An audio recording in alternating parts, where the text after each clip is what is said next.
Hi Vogue, I'm Mariah Carey, and today we're going to be looking through some of the looks I've had throughout my life. I don't know that I'm going to love them, hate them, whatever, because I have not yet looked in this book. So, here we go. Okay, first look, let's see. This is me as like a 20-year-old girl accepting my first Grammy. I know that I was very wrong for the earring choice, but whatever, I'm not gonna disrespect the moment because I'm winning my first Grammy. Yay! And I actually do like the hair. I like it. It's curly Raya. Oh my gosh. The reason I'm saying that is because it's me with my puppy from back then. Her name was Ginger. She was amazing. That's what I noticed most. Also, Chanel gave me all these amazing two-piece runway numbers, and I love them. And by the way, somebody stole that out of my closet, FYI. But I know that I had this outfit and a black and white Chanel suit that I lived for them. So I'm looking around where are my freaking Chanel suits? And how dare they have stolen them? Find them! Somebody find them, bring them back, because I will be pressing charges. Okay, next look. Okay, so it's festive, first of all. This is me when I put out my first Christmas album. Merry Christmas, very creative. You know, there's the whole MC, Mariah Carey, Merry Christmas. No, I don't love everything about the ensemble, but the moment, the feeling, the vibe was there. I'm very, very grateful for the success of All I Want for Christmas Is You. Hold on, darling, I'm sorry. Do you like this cup? I think it's amazing. It's my own cup, but I mean. So, next look. This is the fantasy video behind the scenes, because I don't even think I've seen this picture until just now. I actually think this is a cute picture, and I'm gonna say it. I am wearing jean shorts and a black hoodie. I wish I could wear those shorts again.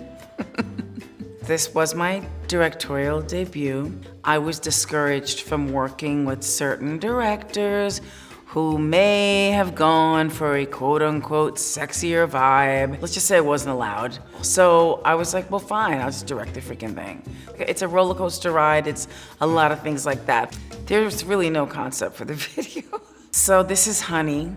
This is me on the beach in Puerto Rico. And it was the first time I got to do a video that I really wanted to do and had fun and, just got to be me.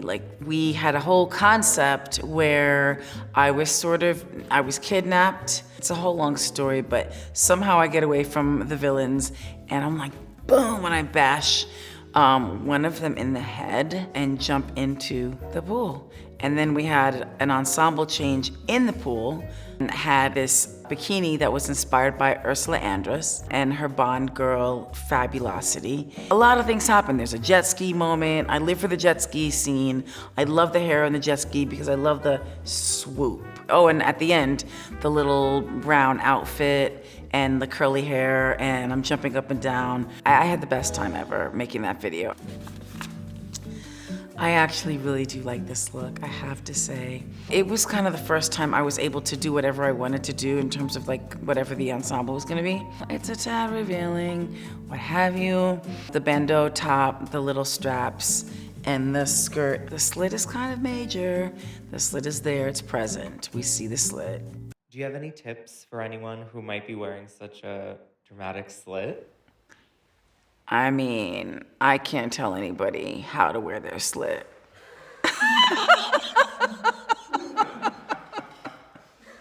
Sorry. And I don't care what they do, frankly. I was living for the moment, okay? I was living for the butterfly moment. You can tell that I'm actually happy. It was a new moment, it was freedom, it was not being controlled by anybody. Okay, so this is Divas Live. I was blessed to perform with the Queen of Soul, Miss Aretha Franklin. Christopher Buckle is here. He did the makeup for this. Roque Jimenez did the hair. And the thing is that at the last minute, I was walking out of the trailer and he just grabbed my head and like started completely flipping out, like what do you call it? Teasing it, because it was already huge. It was already big. Like, it was fine. I was mortified by the fact that it was so huge. It's a matte sequin, it's gold, it's clingy to the body, as my friend Connie would say. Kind of like being nude, but with just with sequins on. But the main thing is that Aretha Franklin was always a hero of mine, and she really only did one duet, and that was with me, so. Would you consider yourself a diva? Would I consider myself a diva? Absolutely not. Absolutely not. Why would you even ask me that question? No idea what you're talking about. I actually like this picture. I think it's a sweet expression that I'm making. It's Gucci. Yes, I live for this outfit. Yes, it is very revealing. No, I don't really care. When did I perform in this? I'm in a video in it. I did the My All Stay a While remix video. I don't know what this performance is. This was at like a Z100 moment. Oh, so I thought I could just wear it twice. How dare I? I wore it to Z100 as well? Oh my gosh, they must have been mortified for me. Next look. Yes! Okay, so this is Whitney Houston and myself at the VMAs. So Vera Wang made these dresses for us both to be matching. So we could be matching, but like have a little bit of a different thing, right? And we were opening the show with this bit, which was supposed to be like, well, here's my thing. And she's like, well, look at mine. You know what I mean? Like we're like having like a faux competition of the look. So my dress, naturally, didn't show up, right? I had a police escort for the dress. Let's put it that way. Do you still have this dress? You know somebody stole that one too. See, it's the jeans thing. Well, I love this photo. It's what some people would call the iconic jeans with the top cut off. And they were my favorites, and really because they're not squeezing your waist and giving you a roll that one doesn't need. So, you know, it just kind of, I thought it was flattering to the buttocks. But I did do this on the spot that day when we were shooting Heartbreaker. I was just like, and there they went. I think this is a signature Heartbreaker era look for me. And I might add, because there might be a few designers watching, people ripped that off. Like, no pun intended, because the top was ripped off the jeans. But they stole the freaking thing and I didn't make a red cent.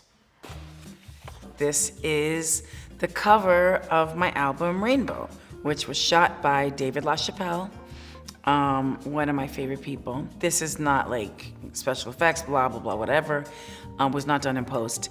He had an artist spray paint my actual body to the wall twice, because it's on the front and the back. Yeah, that was what was going on there. This is one of my favorite all-time photographs. It is of me and Miss Diana Ross. Basically, Donatella made me two dresses. They were for me to decide which one I liked better to wear for this Divas Live. I guess there was like a wardrobe issue, but somehow it ended up where Miss Ross wore my dress. And that was like the most flattering thing ever. She wanted to wear the silver one, so the silver one she wore. And you know, somehow someone stole this one too. I don't.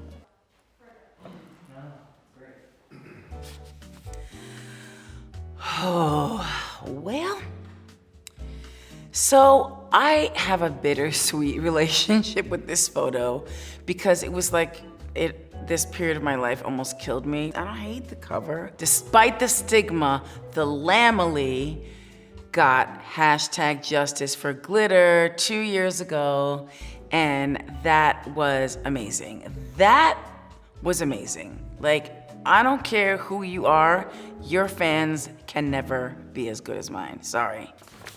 So next look, next layer of my life, this is the emancipation of Mimi. The cool thing about following that glitter moment, even though we had Justice for Glitter, is that Mimi really, you know, I had to have this huge success in order to be like welcomed back into the world. This is a performance that was one of my favorites. And it was inspired by Sin City in terms of the black and white, and then the one thing popping being the red dress. And I actually really think it was a flattering look on me at the time. I would live to have this dress again. I'm not gonna say somebody stole it. I was told, I could be wrong, that it is the #1 song of the 2000s, like, you know, up until 2010.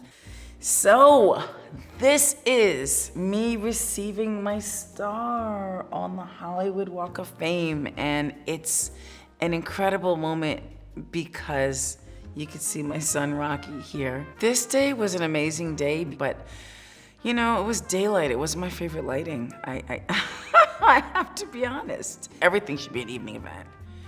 You think I want to get out of bed and be in the daytime so I can get sun damaged? Hell no.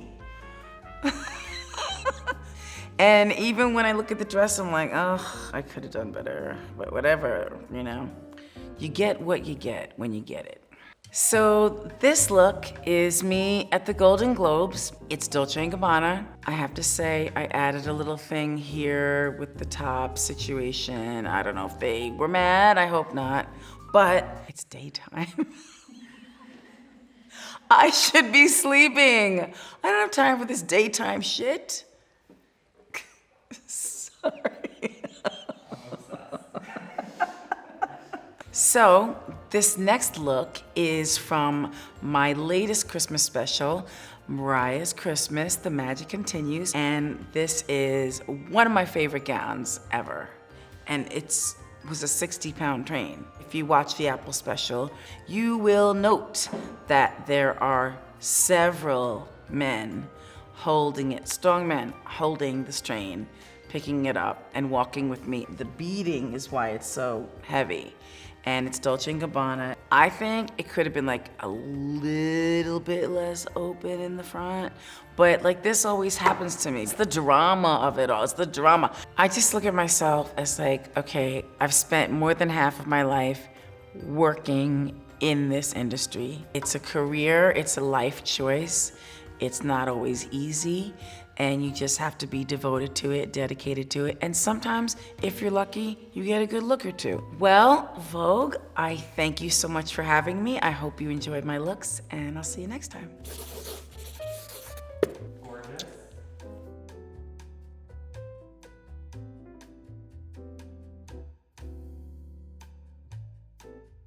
Ginger, she did have an altercation with Jack, my first Jack Russell, and I don't want to say what happened, but he did something to her that was not nice. So she ended up kind of needing an eye patch type thing.